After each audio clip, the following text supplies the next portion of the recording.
This is a live blood. It's moving, and it's really red blood cells are transparent, and you can see how it's accumulating, binding to each cells.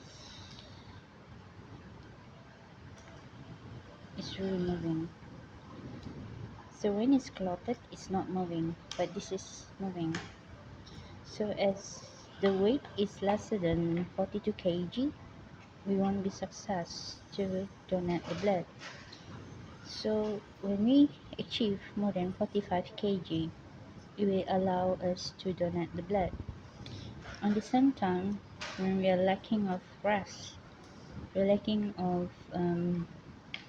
readiness to donate blood, a lot of circumstances that need to be abide by the prescriptions by the authority audit who is in charge of this blood donation. So today discovery is about what is all about being present to donate the need of abundance of red blood cells